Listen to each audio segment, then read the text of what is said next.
espectadores, que alguns sabem que é teatro, outros não sabem que é teatro, em que medida o ator deve estar preparado para incluir isso na dramaturgia? Seria essa uma questão de trazer para a dramaturgia, para não quebrar essa conformação, né? Porque a partir do momento que o ator ou não lida bem, ou alguém tem que explicar que é teatro, se isso não, enfim, não alteraria a natureza do que está acontecendo ali, né? Então eu fiquei pensando um pouco nessas coisas. E uma última questão sobre a recepção.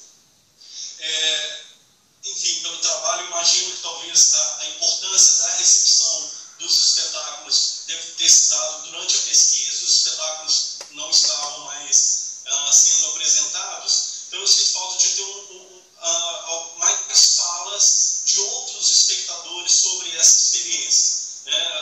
A gente tem praticamente, o trabalho apresenta duas vozes, né, de recepção, do Heitor e do outro que eu não estou me lembrando agora, que é um ator também.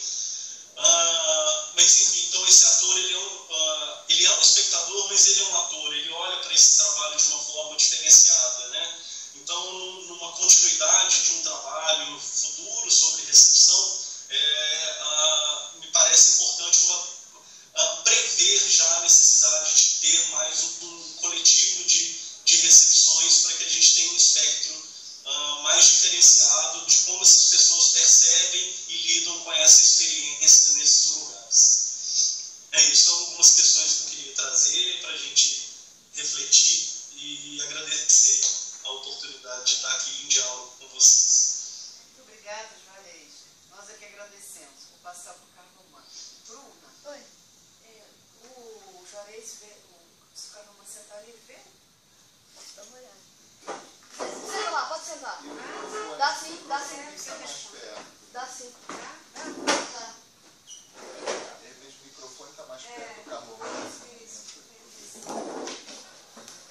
Dá para falar, né? Alô, oi.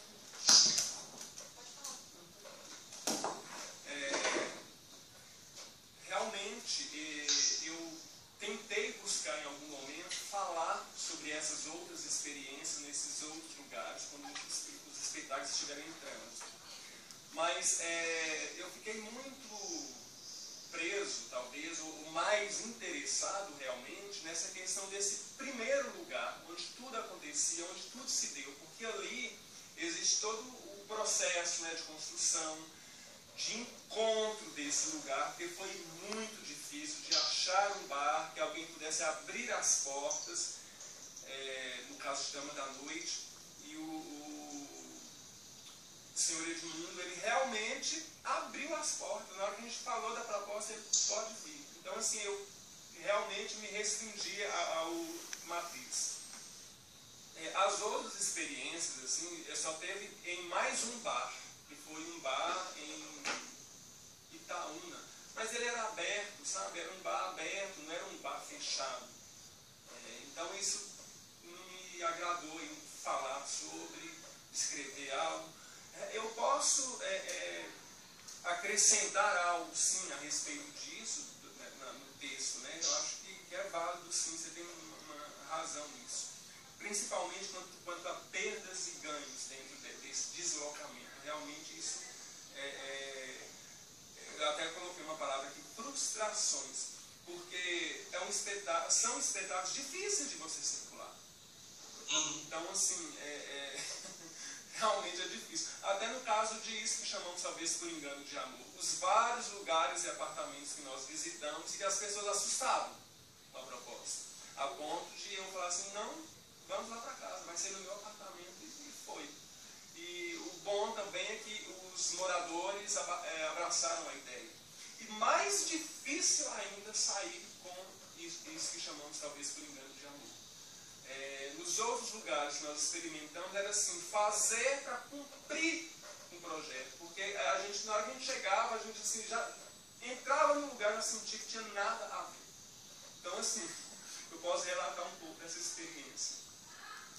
Processo de construção e participação do espectador realmente, nos dois casos, virtual o tempo inteiro. Então, a aconteceu já na estreia.